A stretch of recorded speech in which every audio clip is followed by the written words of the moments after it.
And inside Syria, state media reports that a rebel mortar attack on a school in the Damascus suburbs has killed 29 students and a teacher. It's the latest incident of collateral damage in the conflict that has allegedly claimed hundreds of lives in the past few days alone. The Syrian government maintains it's fighting terrorists, armed and controlled from abroad. Well, for more on what's happening in and around the war-torn country, I'm now joined live by political analyst Sukant Chandan. Sukant, NATO says that these missiles will act as a deterrent and they will de-escalate the conflict. So presumably a welcome move, this deployment of these missiles. When has NATO ever been interested in the human rights of the people of the global south? Never. They've only been interested in domination and trauma, as we can see most profoundly and illustratively in relation to what they've done in Libya.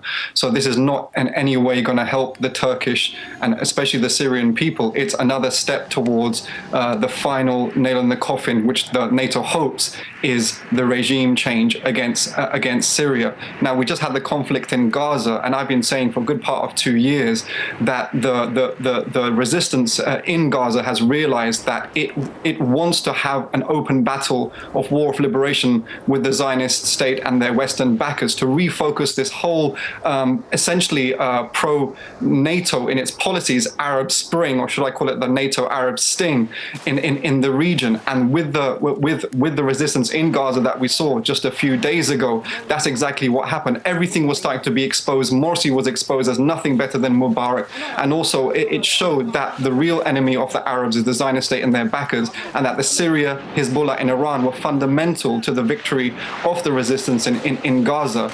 And just like all the Arab armies were arrayed against Saddam back in the beginning of the 90s, similarly, now Ba'athist Syria can turn the whole situation around if it does only what Saddam Hussein did at that time, which was to launch a war of liberation against the Zionist state itself. The Scuds flew at Tel Aviv back in the early 90s. We saw the Fajr 5s from Iran, Hezbollah, and Syria flying at Jerusalem and Tel Aviv last week. And it's this, if Syria can focus on this struggle, the Arab masses, the Muslim masses, and the masses of the global south will rally to its cause. Unfortunately, what we're seeing is a slow slide towards regime change in Syria, which is just an awful tragedy. You talked about the launch of Scud missiles. Are you actually saying that these Patriot missiles will be used and actually be fired into Syria?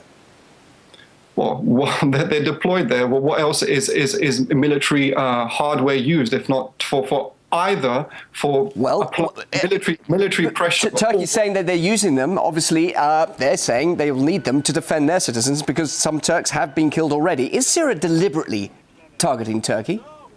No, of course, Syria is not. Syria has no interest, and actually Turkey has no interest to ratchet up things against Syria either, because Turkey, after Syria, which I've said before, is the #1 loser in this whole situation in Syria, because they're negatively impacted by the refugees.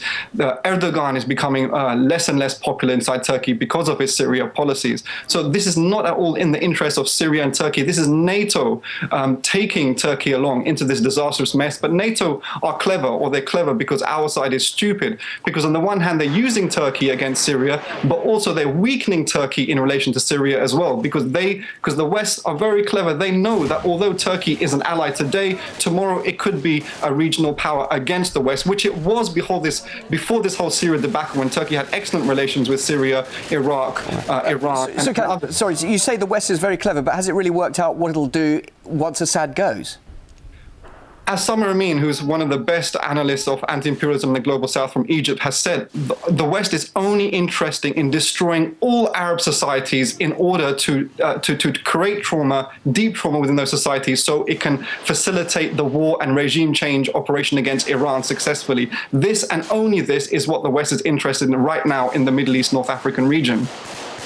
Just a quick word about the threat of chemical weapons. That's been cited as another reason to deploy these Patriot missiles. Is that really a serious threat? Isn't the worry that, well, if there is a power vacuum, what happens to these alleged chemical weapons? That's the worry, isn't it?